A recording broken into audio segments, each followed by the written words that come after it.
میری بیٹی اکیلے کمرے میں کنڈی بند کر کے سوتی تھی۔ جب وہ صبح سو کر اٹھتی تو اس کی حالت بہت زیادہ خراب ہوتی تھی۔ اس کی ٹانگوں سے چلا بھی نہیں جاتا تھا۔ اس کی ٹانگوں میں بہت درد ہو رہا ہوتا تھا۔ بہت دن ہو گئے تھے ایسا ہی چل رہا تھا۔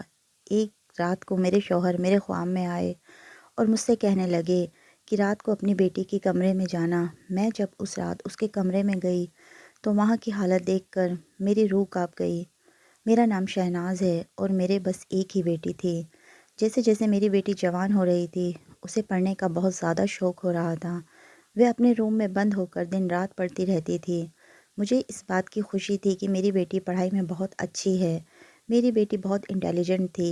ایک رات میرے شوہر میرے خواب میں آئے اور مجھ سے کہنے لگے کہ آج رات تم اپنی بیٹی کے کمرے میں چھپ جانا اور دیکھنا کہ وہ رات کو کیا کرتی ہے۔ میں نے ایسا ہی کیا۔ میں اپنے مرے ہوئے شوہر کی بات کو ٹال نہیں سکتی تھی، اس لیے میں رات کو اپنی بیٹی کے کمرے کی الماری کے پیچھے چھپ گئی۔ لیکن رات کو جو میں نے منظر دیکھا اسے دیکھ کر میرے پیروں تلوں کی زمین کھسک گئی۔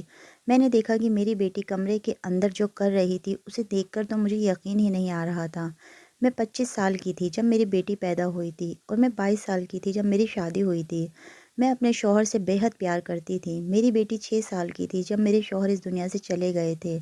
میں اپنے شوہر سے بہت زیادہ پیار کرتی تھی، اس لیے میں نے اپنی بیٹی کو اکیلے ہی پرورش کرنے کا فیصلہ کیا تھا۔ میں نے اپنی بیٹی کی پرورش بہت اچھے طریقے سے اور دل لگا کر کی تھی، کیونکہ میں چاہتی تھی کہ جب میں مرنے کے بعد اپنے شوہر سے ملوں تو ان سے کہہ سکوں کہ میں نے آپ کی بیٹی کی پرورش بہت اچھی طرح کی ہے۔ میری بیٹی بھی اب 20 سال کی ہو چکی ہے۔ آس پاس کے لوگ مجھ سے کہتے ہیں کہ اولاد چاہے ایک ہو پر نیک ہونی چاہیے، جیسی تمہاری بیٹی ہے۔ میری بیٹی واقعی میں بہت اور نیک اور شریف لڑکی تھی۔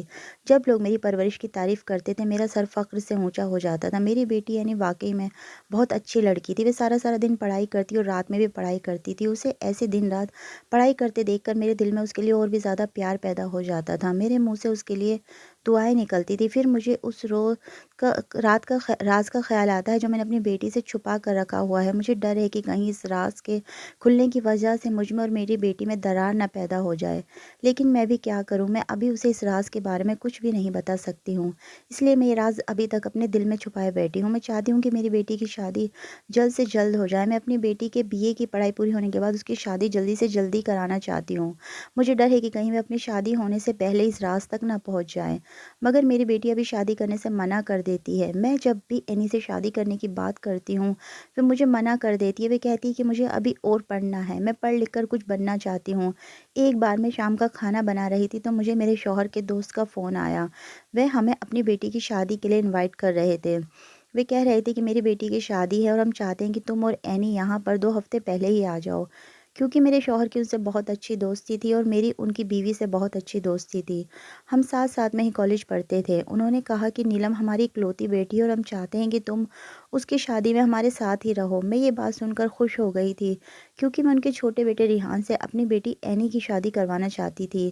میں نے ان سے کہا کہ بھائی صاحب آپ فکر نہ کریں، میں اور اینی وہاں پر پہنچ جائیں گے۔ مجھے ریحان شروع سے ہی پسند تھا، کیونکہ ایک تو وہ میری بیٹی کی ہم عمر تھا اور دوسرا دکھنے میں بھی بہت ہینڈسم تھا۔ اب تو اس کی جاب بھی بہت اچھی جگہ لگ گئی تھی۔ میں چاہتی تھی کہ ان دونوں کی شادی ہو جائے۔ بچپن سے ہی میں اپنی سہیلی نشاط نے ان دونوں کا رشتہ بھی پکا کر دیا تھا۔ نشاط اور رحمان بھائی کے 3 ہی بچے تھے۔ بڑی بیٹی کی اب شادی ہو رہی تھی، اس کے بعد ریحان تھا اور اس کے بعد ایک چھوٹا بیٹا اور تھا۔ نیلم کی شادی کی بات سن کر میں بہت زیادہ خوش ہو رہی تھی۔ میں نے جلدی سے کھانا بنایا اور سوچا کہ جا کر اینی کو بھی شادی کی خبر سناتی ہوں۔ میں نے جا کر اینی کا دروازہ کھولنا چاہا تو یہ دیکھ کر میں حیران رہ گئی کہ اس کا دروازہ تو اندر سے لاک تھا۔ میں نے زور سے دروازہ کھٹکھٹایا تو اس نے بہت دیر بعد آ کر دروازہ کھولا۔ میں نے اس سے پوچھا کیا بات ہے، تم نے دروازہ اندر سے کیوں بند کر رکھا ہے اور دروازہ کھولنے میں اتنی دیر کیوں لگی؟ وہ پسینہ پسینہ ہو رہی تھی۔ اس نے کہا کہ امی میں باتھ روم میں تھی اور نہا رہی تھی۔ کیا بات ہے، آپ اتنی دیر سے دروازہ کیوں پیٹ رہی تھی؟ میں نے اس سے کہا چلو ٹھیک ہے، آؤ یہ سب چھوڑو، میرے پاس بیٹھو، مجھے تم سے بات کرنی ہے۔ میں نے اس کا ہاتھ پکڑا اور اسے لے جا کر بیڈ پر بیٹھ گئی۔ میں نے اسے بتایا کہ تمہیں پتہ ہے تمہارے رحمان چاچا کا فون آیا تھا، وہ اپنی بیٹی نیلم کی شادی میں ہمیں انوائٹ کر رہے تھے، تو وہاں سے ہی اپنی پیکنگ شروع کر دو، 2-3 دن بعد ہمیں وہاں پر جانا ہے۔ میری بات سنتے ہی وہ کہنے لگی کہ نہیں امی میں شادی میں نہیں جا سکتی ہوں۔ میں نے کہا کیوں؟ تو وہ کہنے لگی کہ میرے ایگزام ہے، مجھے پڑھائی کرنی ہے اور میں کسی بھی حالت میں اپنی پڑھائی کا نقصان نہیں ہونے دوں گی۔ میں نے کہا کہ تم اپنی ساری بکس وہیں پر ہی لے کر چلنا اور موقع ملتے ہی وہیں پر ہی پڑھ لیا کرنا۔ اس میں کون سی بڑی بات ہے؟ وہ کہنے لگی نہیں امی، ایسی بھیڑ والی جگہ پر پڑھائی نہیں ہوتی ہے۔ میں نے اسے بتایا بیٹا تمہارا وہاں پر جانا ضروری ہے، کیونکہ ہم تمہارا اور ریحان کا رشتہ بچپن میں ہی طے کر چکے ہیں، اور میں چاہتی ہوں کہ تم اس سے ملو، اس کو دیکھو کہ وہ کیسا لڑکا ہے، اور یہ جب ہی ممکن ہے جب ہم وہاں پر جائیں گے۔ اس نے کہا کہ امی میں نے آپ سے کتنی بار کہا ہے کہ میں شادی نہیں کروں گی، مجھے کسی سے بھی شادی نہیں کرنی ہے۔ میں اس کی بات سن کر حیران رہ گئی۔ میں نے کہا کہ بیٹا شادی تو ہر کسی کو کرنی ہی پڑتی ہے۔ اس نے کہا کہ نہیں امی، میں پڑھ لکھ کر کچھ بننا چاہتی ہوں۔ اس کی باتیں سن کر میں بس اس کو دیکھتی رہ گئی تھی۔ میرا بہت دل تھا کہ وہ میرے ساتھ شادی میں جائے، مگر وہ کسی بھی طرح راضی نہیں ہو رہی تھی۔ اس کو منانے میں ہی میرے بہت سارے دن نکل گئے تھے۔ میں پہلے بھی ایسا کئی بار ہو چکا تھا کہ میں ان کے گھر جانا چاہتی تھی، مگر اینی کی وجہ سے میں جا نہیں پائی تھی۔ اب میرا وہاں پر جانا بہت ضروری تھا۔ اگر میں شادی میں نہیں جاتی تو ان لوگوں کو بہت برا لگتا۔ ہار کر میں نے اپنی اکیلی کی ہی پیکنگ کر لی اور اینی سے کہہ دیا کہ میں پڑوسن سے کہہ کر جاؤں گی کہ میں جتنے دن شادی میں رہوں گی وہ ہمارے گھر پر آ کر سو جایا کرے گی۔ وہ کہنے لگی امی مجھے کسی کی ضرورت نہیں، میں اکیلی رہ لوں گی۔ اگر انہوں نے میرے ساتھ میرے کمرے میں سونے کی ضد کری تو میں کیا کروں گی؟ آپ کو پتہ ہے نا مجھے اکیلے میں پڑھنا پسند ہے۔ اگر وہ میرے ساتھ سونے کی ضد کریں گی تو میری پڑھائی میں مسئلہ ہوگا۔ میں نے اس سے کہا نہیں یہ کیا بدتمیزی ہے، اگر وہ تمہارے ساتھ سونے کی ضد کریں گی تو انہیں سونے دینا، اور اگر تمہیں پڑھنے میں کوئی مسئلہ آئے تو تم باہر آ کر صوفے پر پڑھ لینا۔ اس نے کہا کہ امی آپ کو پتہ ہے کہ مجھے اپنے کمرے میں اکیلے پڑھنا ہی پسند ہے۔ مجھے پتہ تھا کہ یہ نہیں مانے گی، اس لیے میں نے اس سے کہہ دیا کہ چلو میں ان سے کہہ کر جاؤں گی کہ آپ میرے کمرے میں سو جانا۔ اب مجھے شادی میں جانے کی جلدی تھی اور میرے دل میں یہ خیال آ رہا تھا کہ جب میں وہاں پر اکیلی جاؤں گی تو رحمان بھائی اور میری سہیلی اینی کے بارے میں پوچھیں گی، میں انہیں کیا جواب دوں گی؟ اور ایسا ہی ہوا۔ میں جیسے ہی شادی والے گھر میں داخل ہوئی، رحمان بھائی نے مجھے دیکھتے ہی پوچھا ارے بھابھی اب اکیلی آ رہی ہیں، اینی کو ساتھ میں لے کر نہیں آئیں؟ میری سہیلی بھی ان کی ہاں میں ہاں ملا رہی تھی اور بولی کہ ہاں تم اینی کو ساتھ لے کر کیوں نہیں آئی ہو؟ میں نے انہیں بتایا کہ میری بیٹی اپنی پڑھائی کے لیے بہت سیریس ہے، اس کے ایگزام ہونے والے ہیں، اس لیے وہ نہیں آئی ہے۔ اس نے کہہ دیا ہے کہ جب تھوڑے دنوں بعد میری چھٹیاں پڑیں گی تو میں رحمان چاچا کے گھر چلی جاؤں گی اور پھر ان سے بتا دوں گی کہ میں پڑھائی کی وجہ سے نہیں آ پائی تھی۔ رحمان بھائی کہنے لگے ارے واہ یہ تو بہت اچھی بات ہے، اگر اینی ہمارے گھر پر آ کر رہے گی تو اس سے زیادہ خوشی کی کیا بات ہو سکتی ہے؟ میری سہیلی عائشہ مجھ سے کہنے لگی کہ شہناز ہم تم سے ایک بات کرنا چاہتے ہیں۔ رحمان بھائی نے کہا کہ مجھے بہت خوشی ہوگی کہ میں اپنے مرے ہوئے دوست کی بیٹی کو اپنے گھر کی بہو بنا سکوں۔ میں اپنے بیٹے ریحان اور اینی کی شادی کرنا چاہتا ہوں۔ عائشہ اور رحمان بھائی کہہ رہے تھے کہ ہمیں بہت خوشی ہوگی اگر اینی ہمارے گھر پر بہو بن کر آئے گی۔ ان کی باتیں سن کر میری آنکھوں میں آنسو آ گئے تھے۔ میں بہت زیادہ خوش ہو رہی تھی۔ یہ سب باتیں ہونے کے بعد رحمان بھائی تو آگے چلے گئے، لیکن میری سہیلی عائشہ نے مجھے گلے سے لگا لیا اور کہنے لگی کہ جب تم میری رشتہ دار بن جاؤ گی تو مجھے اور بھی زیادہ خوشی ہوگی، ہماری دوستی اور بھی پکی ہو جائے گی۔ نیلم کی شادی بہت اچھی ہو رہی تھی، مجھے شادی میں بہت مزہ آ رہا تھا، میں نے ساری رسموں میں بہت انجوائے کیا تھا۔ شادی ہونے کے بعد میں اپنے گھر واپس آ گئی۔ میری پڑوسن میری بیٹی کی بہت زیادہ تعریف کر رہی تھی۔ وہ کہہ رہی تھی کہ اتنی نیک اور سمجھدار لڑکی تو میں نے آج تک بھی نہیں دیکھی ہے۔ میں نے اپنی پڑوسن کا شکریہ ادا کرا اور اس سے کہا کہ آپ نے میری غیر موجودگی میں میری بیٹی اور میرے گھر کا خیال رکھا، اس کے لیے میں آپ کی احسان مند ہوں۔ میں نے اپنی پڑوسن کو بہت سارے گفٹس اور مٹھائی دی اور وہ وہاں اپنے گھر چلی گئی۔ اس کے بعد میں نے اپنی بیٹی اینی سے بتایا کہ میں نے تمہارا رشتہ رحمان چاچا کے بیٹے ریحان سے پکا کر دیا ہے اور یہ جلدی ہمارے گھر پر تمہارا رشتہ مانگنے کے لیے آئیں گے۔ میری باتیں سن کر میری بیٹی کو بالکل بھی خوشی نہیں ہوئی تھی، وہ مجھے عجیب سی نظروں سے دیکھ رہی تھی۔ پھر مجھ سے پوچھنے لگی کہ امی آپ نے ہمیشہ ابا کے ایک ہی دوست کا ذکر کیا ہے، مجھے یاد ہے کہ ابا کے بہت سارے دوست گھر پر بھی آیا کرتے تھے، ان میں سے ایک کاشف انکل بھی تھے، مجھے یاد ہے کہ رحمان چاچا کے ساتھ ساتھ کاشف چاچا بھی آیا کرتے تھے۔ کیا پاپا کے انتقال کے ساتھ ساتھ کاشف چاچا کا بھی انتقال ہو گیا تھا جو آپ نے کبھی ان کا ذکر نہیں کیا؟ اینی نے میرے زخموں پر نمک چھڑک دیا تھا۔ میں نے اس سے کہا کہ ہاں نہیں بتایا میں نے تمہیں کاشف کے بارے میں، تمہیں کیا پتا کہ میری زندگی میں کیا کیا ہوا ہے؟ میں اور تمہارے پاپا نے پسند کی شادی کی تھی، تمہارے سارے ددیحال والے ہماری شادی سے ناخوش تھے۔ کاشف میرے گھر بچپن سے ہی آیا جایا کرتا تھا اور اس کی شادی بھی ہماری شادی سے پہلے ہی ہو گئی تھی۔ تمہارے پاپا کے انتقال کے بعد کاشف کی بیوی نے اس کی اور میرا رشتہ بتا کر میری سسرال والوں کو بہت بھڑکایا اور میری اور میری سسرال والوں کے بیچ میں بہت زیادہ لڑائی جھگڑے کروائے۔ اس نے تمہارے دادا دادی کو میرے خلاف اتنا بھڑکایا کہ انہوں نے مجھے گھر سے نکال دیا۔ میں کہاں جاتی، میرے تو ماں باپ بھی اس دنیا میں نہیں تھے، میں پوری طرح سے بے سہارا تھی اور مجھے سب سے زیادہ فکر تمہاری تھی۔ میں تمہیں لے کر کہاں جاتی؟ میں نے کہا کہ میں کہیں نہیں جاؤں گی کیونکہ یہ میرے شوہر کا گھر بھی ہے انہوں نے ایڑی چوٹی کا زور لگا دیا اور پھر میں بھی ہار گئی اور اس گھر سے نکل گئی۔ لیکن میں نے اس دن گھر سے نکلتے وقت قسم کھائی تھی کہ میں اپنی آنے والی زندگی میں کبھی بھی تمہارے ابو کے دوست کاشف اور اس کی فیملی سے کوئی بھی تعلق نہیں رکھوں گی۔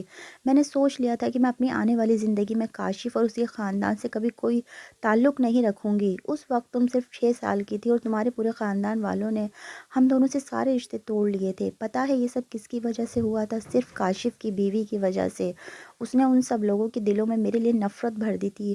کوئی بھی میری شکل تک دیکھنا نہیں چاہتا تھا۔ کاشف بھائی یہ ساری باتیں اچھی طرح سے جانتے تھے کہ میں بے گناہ ہوں اور ان کی بیوی مجھ پر غلط الزام لگا رہی ہے۔ پھر بھی انہوں نے کبھی اس کو منع نہیں کیا ایسا کرنے کے لیے، اور اس نے یہ سب اس لیے کیا تھا کیونکہ میں بہت زیادہ خوبصورت تھی اور وہ معمولی شکل صورت کی تھی۔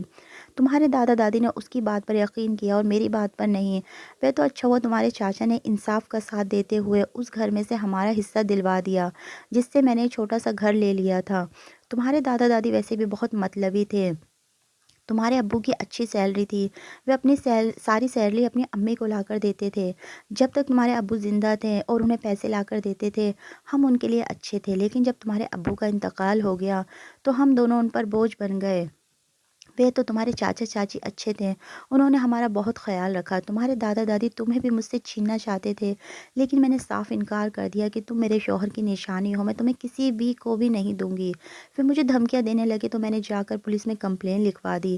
جب انہیں پولیس پکڑنے کے لیے آئی تو تمہارے چاچا نے بات سنبھال لی، کیونکہ اگر انہیں پولیس پکڑ کر لے جاتی تو ان کے سارے رشتہ داروں میں بہت زیادہ بدنامی ہوتی۔ انہوں نے اپنے امی ابا کو بھی بہت سمجھایا کہ اب ان کا پیچھا چھوڑ دو، انہیں اب سکون سے جینے دو، اور پھر ایسا ہی ہوا۔ انہوں نے پھر ہمارا پیچھا چھوڑ دیا اور ہم دونوں سکون سے جینے لگے۔ انہوں نے تو کاشف بھائی کی بیوی کی باتوں میں آ کر مجھ سے سارے رشتے ختم کر لیے۔ اس کے بعد ہم اس گھر میں شفٹ ہو گئے اور یہاں پر آ کر رہنے لگے۔ اس گھر میں آنے کے بعد بھی وہ لوگ یہاں پر آ کر مجھے دھمکیاں دیتے تھے اور تمہیں لے جانے کے لیے بات کرتے تھے۔ انہوں نے تو مجھے یہاں تک کہہ دیا تھا کہ وہ تمہیں مجھ سے عدالت میں چھین لیں گے۔ تمہارے چاچا ان لوگوں کو بہت زیادہ سمجھاتے تھے۔ تمہارے چاچا نے ہمیشہ بات کو سنبھالا اور انہوں نے ہمیشہ ہم دونوں کا ساتھ دیا۔ آج انہی کی بدولت ہی ہم دونوں یہاں پر ٹھیک سے رہ رہے ہیں اور تم پڑھ لکھ رہی ہو، نہیں تو ہم دونوں کسی کے گھر میں جھاڑو برتن کر رہے ہوتے۔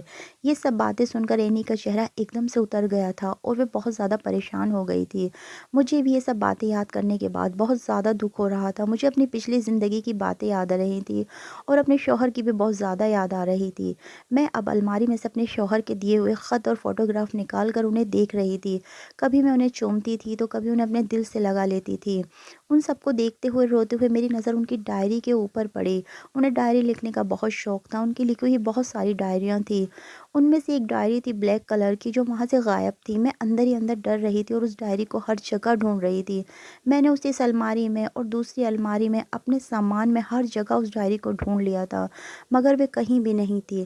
پھر مجھے خیال آیا کہ کہیں وہ ڈائری اینی کے ہاتھ تو ہی نہیں لگ گئی۔ اس ڈائری میں اینی کی زندگی سے جڑا ہوا ایک بہت بڑا راز تھا۔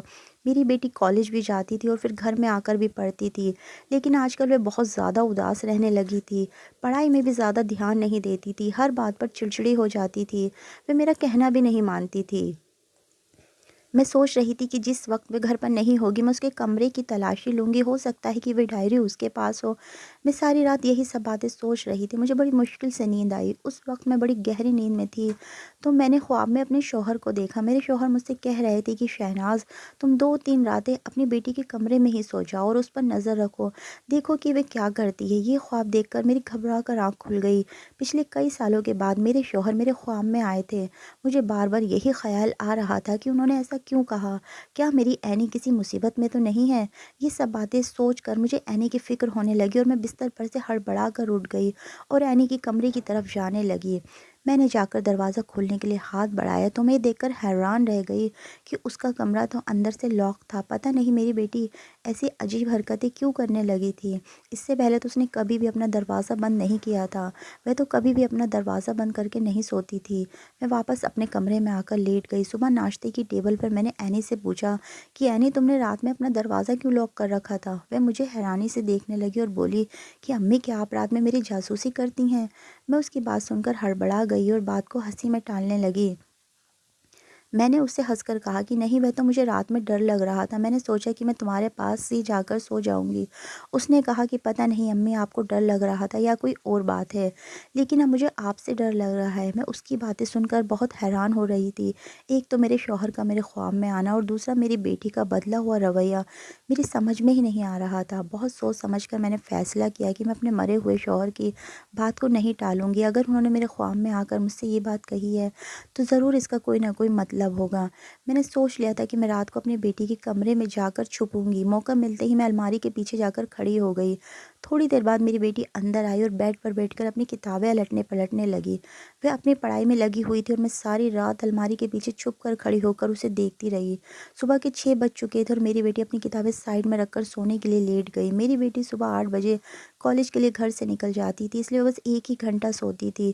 اس پوری رات میں اس نے کچھ بھی ایسا نہیں کیا تھا جسے دیکھ کر میں چونک جاتی۔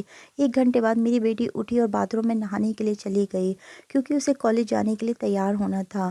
جیسے ہی وہ باتھ روم میں گئی اور الماری کے پیچھے سے نکل کر میں باہر آ گئی۔ پوری رات الماری کے پیچھے کھڑے رہنے سے میری ٹانگوں میں بہت زیادہ درد ہو رہا تھا، میری پوری باڈی میں بھی درد ہو رہا تھا۔ میں سوچ رہی تھی کہ میں نے بھی کیا بچوں والی حرکت کی ہے۔ ایک خواب کو سچ مان کر میں اس کی وجہ سے پوری رات کھڑی رہی۔ میں نے سوچا کہ آج رات میں کمرے میں نہیں کھڑی ہوں گی، لیکن جیسے ہی رات ہوئی اور سونے کے لیے لیٹنے لگی تو میرے کانوں میں وہی میرے شوہر کی آواز آ رہی تھی۔ وہ مجھ سے کہہ رہے تھے کہ جاؤ شہناز، اپنی بیٹی کے کمرے میں جا کر چھپ جاؤ اور دیکھو کہ وہ کیا کرتی ہے۔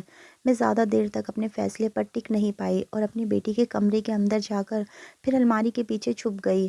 آج تو میری ٹانگوں میں بہت زیادہ درد ہو رہا تھا، لیکن پھر بھی میں چپ چاپ وہاں پر کھڑی رہی۔ جب میرے شوہر زندہ تھے تو مجھ سے بہت زیادہ پیار کرتے تھے۔ میں جب بھی ان کی کسی بات کو نہیں ٹالتی تھی تو آج میں ان کی بات کیسے ٹال دیتی۔ میں ساری رات الماری کے پیچھے کھڑی رہی اور میری بیٹی ایک کے بعد ایک کتابیں پڑھتی رہی۔ اسے پڑھائی کرتے کرتے صبح ہو گئی تھی۔ میں یہ سوچنے لگی کہ ہو سکتا ہے مجھے یہ خواب اس لیے آیا ہو کیونکہ میں 2-4 روز سے کچھ زیادہ ہی اپنی بیٹی اور اپنے شوہر کے بارے میں سوچ رہی تھی۔ مجھے 2-4 دن سے اپنے شوہر کی بہت زیادہ یاد آ رہی تھی۔ میں بار بار اپنے شوہر کی فوٹو کو دیکھتی تھی اور ان سے باتیں کرتی تھی۔ میں نے اپنے دماغ میں سوچ لیا کہ میں جب اپنی بیٹی پر اور زیادہ شک نہیں کروں گی اور آج رات کو اس کے کمرے میں کھڑی ہونے کے لیے نہیں جاؤں گی۔ میں تھوڑی دیر اپنے بستر پر لیٹ کر آرام کیا اور پھر میں نے سوچا کہ چلو ناشتہ بناتی ہوں۔ پہلے میں نے اپنے لیے ناشتہ بنایا اور پھر میں ناشتہ لے کر اینی کے کمرے کی طرف گئی۔ میں جیسے ہی گیٹ کے باہر پہنچی مجھے اینی کے رونے کی آواز آ رہی تھی۔ میں پریشان ہو گئی کہ ایسی کیا بات ہے، میری بیٹی کیوں رو رہی ہے۔ وہ رو رہی تھی اور کسی سے کہہ رہی تھی کہ تم اتنے دنوں سے کیوں نہیں آئے ہو، مجھے تمہاری بہت زیادہ یاد آ رہی تھی، آج تم مجھ سے ملنے کے لیے آ جاؤ۔ اس کی باتیں سن کر تو میں دنگ رہ گئی تھی۔ میں نے جلدی سے دروازہ کھولنے کی کوشش کی تو یہ دیکھ کر میں اور حیران ہو گئی کہ دروازہ اندر سے لاک تھا۔ میں نے جلدی سے دروازے کو پیٹنا شروع کر دیا۔ میں اینی کو آوازیں لگا رہی تھی۔ میری آواز سن کر تھوڑی دیر میں اینی باہر نکل آئی اور مجھ سے غصے میں کہنے لگی کہ امی آپ کو کیا ہو گیا ہے، آپ اس طرح سے میرا دروازہ کیوں پیٹ رہی ہیں؟ میں دروازہ کھولنے کے لیے آ ہی رہی تھی، لیکن آپ تو مستقل دروازے کو بجائے ہی جا رہی تھی۔ میں اس سے پوچھنے والی تھی کہ تم کس سے باتیں کر رہی تھی تو میری نظر اس کے ہاتھ میں پکڑی ہوئی تصویر پر گئی۔ وہ اس کے ابو کی تصویر تھی۔ میں سمجھ گئی تھی کہ وہ اپنے ابو سے ہی باتیں کر رہی تھی۔ یہ اپنے ابو کو بہت زیادہ مس کرتی ہے، ہو سکتا ہے روتے ہوئے انہی سے ہی باتیں کر رہی ہو۔ میں نے اینی سے کہا کہ میں تمہارے لیے ناشتہ لے کر آئی تھی۔ میں نے ناشتے کی ٹرے اس کے ہاتھ میں پکڑا دی۔ اس نے مجھ سے بنا کچھ سوال کیے فوٹو سائڈ میں رکھ کر ناشتے کی ٹرے اپنے ہاتھ میں لے لی اور ناشتہ کرنے کے لیے بیڈ پر بیٹھ گئی۔ اس دن میں پورا دن پریشان رہی، مجھے سمجھ میں نہیں آ رہا تھا کہ آج میں کیا کروں۔ پھر میں نے یہی فیصلہ کیا کہ چلو آج اور آخری رات میں الماری کے پیچھے چھپ جاؤں گی اور دیکھوں گی کہ کیا ہوتا ہے، اور رات کو میں نے یہی کیا۔ میں جا کر اپنی بیٹی کے کمرے میں اس کی الماری کے پیچھے چھپ گئی۔ میری بیٹی روز کی طرح ہی اپنی پڑھائی میں مشغول ہو گئی تھی۔ ابھی مجھے وہاں کھڑے ہوئے تھوڑی ہی دیر ہوئی تھی کہ اس کی کھڑکی کے شیشے پر کوئی دستک ہوئی۔ میں حیران تھی کہ اتنی رات کو ایسے شیشے پر کون ہاتھ مار رہا ہے۔ اینی نے جلدی سے اپنی کتابوں کو بند کیا اور کھڑکی کی طرف چلی گئی۔ اس نے کھڑکی کو کھولا اور مجھے اندر کسی کے کودنے کی آواز آئی۔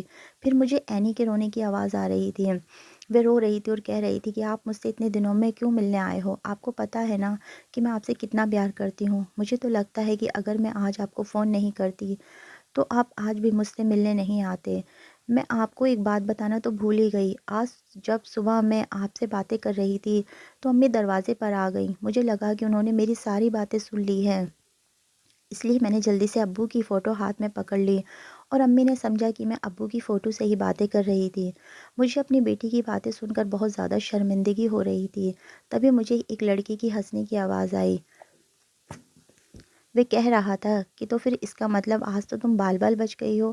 میں نے تم سے کتنی بار کہا ہے کہ میرے ساتھ چلو، مگر تم میرے ساتھ بھی نہیں جاتی ہو اور مجھے یاد کر کے روتی بھی رہتی ہو۔ اتنا سنتے ہی میں وہاں سے باہر نکل آئی، کیونکہ اس سے زیادہ ان کی بے تکی باتیں سننے کی میرے اندر ہمت نہیں بچی تھی۔ میں الماری کے پیچھے سے باہر نکل کر ان کے سامنے آ کر کھڑی ہو گئی۔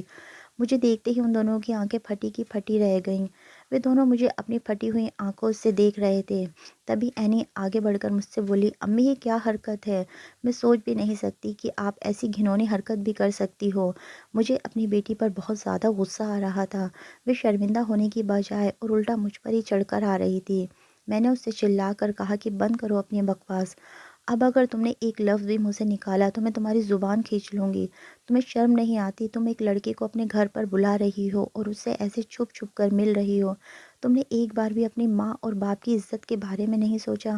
میں کبھی خوابوں میں بھی نہیں سوچ سکتی تھی کہ تم ایسی گری ہوئی حرکت کرو گی، اپنے عاشق کو رو رو کر گھر پر بلاؤ گی۔ اور اس لڑکے کو تو دیکھو کتنا بے غیرت ہے، یہاں سے بھاگ بھی نہیں رہا ہے، کیسے آنکھ سے آنکھ ملا کر کھڑا ہوا ہے۔ یہ یہی سوچ رہا ہوگا کہ یہ بوڑھی اور بے بس عورت میرا کیا بگاڑ لے گی۔ اینی نے مجھ سے کہا کہ امی یہ میرا عاشق نہیں ہے بلکہ میرے شوہر ہیں، ہم دونوں نے ایک دوسرے سے شادی کر لی ہے۔ اس کی بات سن کر تو میرے پیروں تلے کی زمین ہی نکل گئی تھی۔ میں نے اس سے کہا، بے غیرت لڑکی، تمہیں پتہ بھی ہے تم یہ کیا کہہ رہی ہو؟ کون ہے یہ لڑکا اور تم اسے کیسے جانتی ہو؟ میری بات سن کر اینی رونے لگی اور بتانے لگی کہ ہاں امی میں سچ کہہ رہی ہوں، یہ میرا شوہر ہے۔ اس کے بارے میں مجھے میری ابو کی ڈائری سے پتہ چلا ہے۔ میرے ابو نے اس ڈائری میں اس کے بارے میں لکھ رہا تھا اور اس کے گھر کا ایڈریس بھی لکھا ہوا تھا۔ اس کا نام بلال ہے۔ ابو نے اپنی ڈائری میں اس کی ساری معلومات لکھ رکھی تھی۔ انہوں نے اس میں لکھا تھا کہ ہم دونوں بچپن سے ہی پکے دوست تھے، ہم دونوں ساتھ میں ہی کھیلتے تھے۔ انہوں نے ہم دونوں کا رشتہ بچپن میں ہی پکا کر دیا تھا۔ یہ کاشف چاچا کا لڑکا ہے۔ ابو نے ڈائری میں لکھا تھا کہ میری خواہش ہے کہ میری بیٹی اینی اور بلال کی شادی ہو۔ جب میری بیٹی پیدا ہوئی تھی میں نے تبھی اپنے دوست کاشف سے یہ وعدہ کر لیا تھا کہ میں اپنی بیٹی اینی اور تمہارے بیٹے بلال کی شادی کرواؤں گا۔ یہ صرف تمہارے گھر کی ہی دلہن بنے گی۔ اس میں میرے لیے بھی کچھ لکھا ہوا تھا۔ ابو نے لکھ رکھا تھا کہ اینی اگر مجھے تمہارے بڑے ہونے سے پہلے کچھ ہو جاتا ہے تو تم کسی اور کو پسند مت کرنا، تم بلال سے ہی شادی کرنا۔ آپ کو ذرا سی بھی شرم نہیں آئی کہ آپ نے میرے ابو کی بات مجھ سے چھپا کر رکھی؟ آپ نے میرے دادا دادی کو تو مجھ سے چھپا کر رکھا تھا اور کاشف چاچا کے بھی بارے میں آپ نے مجھے کچھ نہیں بتایا تھا۔ میں تو بس اپنے چاچا کو ہی جانتی تھی، میں نے تو کبھی اپنے دادا دادی کو دیکھا بھی نہیں تھا۔ لیکن جب اس دن آپ نے مجھے دادا دادی کے بارے میں سب باتیں بتائیں تو میں سمجھ گئی تھی کہ اس لیے آپ نے مجھے دادا دادی سے دور رکھا تھا۔ آپ نے مجھے کاشف چاچا کے بارے میں بھی بتایا تھا، لیکن آپ نے ایک بار بھی مجھ سے کاشف چاچا کے بیٹے کے بارے میں ذکر نہیں کیا تھا، بلکہ آپ تو میری شادی ریحان سے کروانا چاہتی تھیں۔ کاشف چاچا کی بیوی نے آپ کے ساتھ جو بھی کچھ کیا ہو وہ پرانی بات تھی۔ میرے ابو تو اپنے جیتے جی میرا رشتہ بلال کے ساتھ پکا کر گئے تھے اور میں اپنے ابو کا وعدہ نہیں توڑ سکتی تھی۔ آپ کی الماری میں مجھے ابو کے رکھے ہوئے خط اور ڈائری ملی تھی، ان میں سے اس ڈائری کو میں اپنے پاس لے آئی تھی کیونکہ اس میں میرے ابو نے میرے لیے کوئی پیغام چھوڑا ہوا تھا۔ میں اپنے ابو کی بات کو کبھی بھی نہیں ڈال سکتی تھی۔ ابو کی چھوڑی اس ڈائری سے مجھے بلال کا ایڈریس بھی مل گیا تھا اور ایک دن میں کالج جانے کے بہانے بلال سے ملنے کے لیے چلی گئی۔ خوش قسمتی سے مجھے وہ لڑکا مل گیا تھا جسے میرے ابو نے میرے لیے چن کر گئے تھے اور اب ہم دونوں ایک ہیں، ہم دونوں نے نکاح کر لیا ہے۔ اینی کی باتیں سن کر میں رونے لگی۔ میں نے اس سے کہا کہ تمہارے کاشف چاچا کی بیوی نے میرے ساتھ بہت برا سلوک کیا تھا۔ میں اس لیے نہیں چاہتی تھی کہ تمہاری شادی اس گھر میں ہو جس عورت نے میرے ساتھ اتنا برا کیا تھا۔ وہ میری بیٹی کو کیسے چھوڑ دیتی؟ اس عورت کی وجہ سے تو میرے ساس سسر نے بھی مجھے چھوڑ دیا تھا۔ مجھے یہی ڈر تھا کہ اگر میں تمہاری شادی بلال سے کروا دوں گی تو پھر تمہارا بھی جینا حرام کر دے گی، وہ تمہیں اس گھر میں چین سے نہیں رہنے دے گی۔ جس عورت نے میرے ساس سسر کے گھر سے مجھے نکلوا دیا تھا وہ اپنے گھر میں میری بیٹی کو کیسے چین سے رہنے دیتی؟ میری باتیں سن کر اینی رونے لگی اور کہنے لگی، امی مجھے پتا تھا کہ یہ سب باتیں چھپانے کے پیچھے آپ کی ضرور کوئی وجہ رہی ہوگی۔ میں نے اپنی اتنے سالوں کی زندگی میں آپ کی کوئی بھی غلط حرکت نہیں دیکھی، لیکن امی میں بھی مجبور تھی۔ جب میں نے اپنے ابو کی ڈائری میں ان کی خواہش پڑھی تو میں اپنے آپ کو روک نہیں پائی۔ تبھی میرا داماد بلال آگے بڑھا اور میرے آگے ہاتھ جوڑ کر کہنے لگا کہ آنٹی اب وقت بہت آگے نکل گیا ہے، اب پہلے جیسی کوئی بھی بات نہیں رہی ہے۔ میری امی بہت زیادہ بیمار ہیں اور بستر پر ہی پڑی رہتی ہیں، انہیں کینسر ہو گیا ہے۔ ڈاکٹر نے ان کے پاس بہت کم وقت بتایا ہے، اب آپ میرے ساتھ چلیں اور میری ماں کو ان کی غلطیوں کے لیے معاف کر دیجئے۔ ہو سکتا ہے آپ کے معاف کرنے سے جو ان کی زندگی کے بچے ہوئے دن ہیں وہ سکون سے گزر جائیں۔ میں نے سوچا کہ اب میری بیٹی نے تو بلال سے شادی کر ہی لی ہے، اب ان کے رشتے کو نہ کرنے کے لیے میرے پاس کوئی وجہ بھی نہیں بچی ہے۔ میری بیٹی بلال کے ساتھ اس کے گھر چلی گئی۔ اگلے دن میں بھی وہاں پر گئی تو میں نے دیکھا کہ بلال کی امی کی طبیعت بہت زیادہ خراب تھی اور وہ بستر پر پڑی ہوئی تھی۔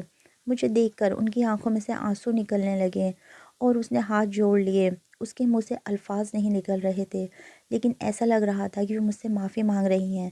میں نے اس سے کہا کہ میں نے تمہیں معاف کر دیا ہے۔ کاشف بھائی بھی مجھے دیکھ کر بہت زیادہ خوش ہوئے تھے۔